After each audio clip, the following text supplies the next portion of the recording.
কিছু লেজুর বৃত্তি করা বুদ্ধিজীবীদের নাম ডক্টর জাফর ইকবাল স্যার, আনিসুল হক।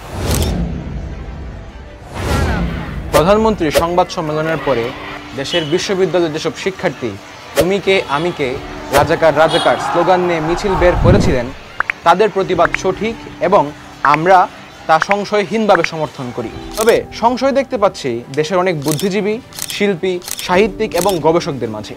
কারো কারো সংশয়ের দৃঢ়তা এত বেশি যে তারা ইতিহাস ভবিষ্যৎ কোনো কিছু চিন্তা না করে বক্তব্য দিচ্ছেন। আমরা দেখতে পাচ্ছি লেজুর বৃত্তি করা বুদ্ধিজীবীরা শিক্ষার্থীদের মনের দুঃখ অপমানে নিজের গায়ে লাগানো রাজাকার ট্যাগটিকে নিয়ে যেসব মন্তব্য করছেন তা শুধু আজকের আন্দোলনের ন্যায্যতাকেই ক্ষতিগ্রস্ত করছে তাই নয়, এগিয়ে সাথে সাধারণ শিক্ষার্থীদের উপর পাতিয়াল বাহিনীর নারকীয় হামলাকেও তারা সমর্থন যোগাচ্ছেন। আমরা আজকে একজন খুব বিখ্যাত মুক্তিযুদ্ধ গবেষকের মন্তব্য পড়লাম। মন্তব্যে তিনি বলছেন, কি এক ঢং শুরু হয়েছে, আপজাপ কিছু একটা কিছু শুরু হইলে জেন এইটার সেইটার দোহাই, জেন জিরো তো বাপ আমরাই জন্ম দিছি। আমার নিজের উপর এখন খুবই দুঃখ হচ্ছে যে আমরা ওই মুক্তিযুদ্ধ গবেষকের একটা সাক্ষাৎকার নেওয়ার জন্য সম্পূর্ণ একটা দিন খরচ করেছিলাম। তিনি মুক্তিযুদ্ধ গবেষক, কিন্তু মুক্তিযুদ্ধের মূল স্পিরিটটাই তার মধ্যে। যে সকল সাহিত্যিক, নাট্যজন, অভিনেতা এবং নারীর প্রতি সকল প্রকার নির্যাতনকে ন্যায্যতা দিয়ে শুধুমাত্র নারীর পোশাকের স্বাধীনতা দিয়ে যারা মেতে থাকেন, সেই সব নারীবাদীরা এখন পর্যন্ত আন্দোলন নিয়ে এবং আন্দোলনের বিপক্ষে যেসব কথা বলছেন তাদের প্রতিটা বক্তব্য আমরা স্ক্রিনশট হিসেবে রাখছি, কারণ ইতিহাস থেকে তাদের মুছে দেওয়া যাবে না। এবং সেই সাথে যেসব সাহিত্যিক, নাট্যজন এবং যেসব আমাদের সত্যিকারের বুদ্ধিজীবী যারা এই আন্দোলনের সত্য দিক তুলে ধরছেন এবং আমাদের পক্ষে আছেন, তাদের প্রতি আমাদের বিনম্র শ্রদ্ধা, কারণ তাদের মন্তব্য এবং লেখাগুলো পড়েই আজকে আমরা বেঁচে থাকার চেষ্টা করছি এবং কিছুটা হলে এই জাতি বেঁচে রয়েছে। সেই সাথে আমি সংযুক্ত করতে চাচ্ছি আমাদের কিছু লেজুর বৃত্তি করা বুদ্ধিজীবীদের নাম।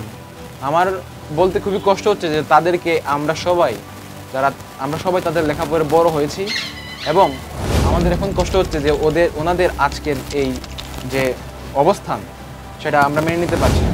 প্রথম হলেন আনিসুল হক, যিনি কিছুদিন আগে তার আইডিতে পোস্ট দিয়েছিলেন যে কোটা আন্দোলন যৌক্তিক এবং তিনি তা মানেন, কিন্তু এখন তিনি সেটা তার আইডি থেকে ডিলিট করে দিয়েছেন। তৃতীয় হচ্ছেন ডক্টর জাফর ইকবাল স্যার। যখন তার উপর হামলা হয়েছিল শাহজালাল বিশ্ববিদ্যালয়ে, তখন বিশ্ববিদ্যালয়ের ছাত্ররাই তাকে সেখান থেকে বাঁচিয়েছিলেন এবং হামলাকারীকে প্রতিহত করেছিলেন। কিন্তু আজকে যখন ছাত্রদের উপর নির্যাতন হচ্ছে এবং ছাত্ররা মৃত্যুর কোলে ঢলে পড়ছে সারা বাংলাদেশে, তখন তিনি কেন এমন বক্তব্য দিবেন যে তিনি আর কোনোদিন ঢাকা বিশ্ববিদ্যালয়ে প্রবেশ করবেন না, কারণ ঢাকা বিশ্ববিদ্যালয়ের শিক্ষার্থীরা রাজাকার রাজাকার বলে স্লোগান দিয়েছেন। তৃতীয় ব্যক্তিরা হচ্ছেন মামুনুর রশিদ, রাইসুল ইসলাম আসাদের মতো অভিনেতারা এবং নাট্যজনরা, যারা আজকের ছাত্র আন্দোলনকে সমর্থন দিচ্ছেন না। এবং আরেকটা নাম আমি খুব কষ্টের সহিত নিচ্ছি, তিনি হলেন নাসিরউদ্দিন ইউসুফ বাচ্চু। মূলত তিনি মুক্তিযুদ্ধের সময় ক্র্যাক প্লাটুনের সদস্য ছিলেন, সেই গৌরবান্বিত ক্র্যাক প্লাটুন এখন তিনি আমাদের আন্দোলনের বিরুদ্ধে পোস্ট করছেন এবং বলছেন তুমি কে আমি কে, বাঙালি বাঙালি। এসব আমরাও বাঙালি, কিন্তু আমাদের উপর যে অত্যাচার শুরু হয়েছে সেটাতে আমরা আমাদের দুঃখের বহিঃপ্রকাশ হিসেবে আমরা বলছি যে আমরা রাজাকার। কারণ রাজাকার টেকটা আসলেই খারাপ এবং আজকের দেশের পরিস্থিতি এমন হয়েছে যে সেই খারাপ টেকটাও আমাদেরকে নিতে হচ্ছে আর নিজের ঘাড়ের উপর। আমরা খুবই দুঃখিত এবং শঙ্কিত। আমরা আশা করছি এই আন্দোলন সফল হবে এবং কোটা প্রথার সংস্কার হবে। ধন্যবাদ সবাইকে।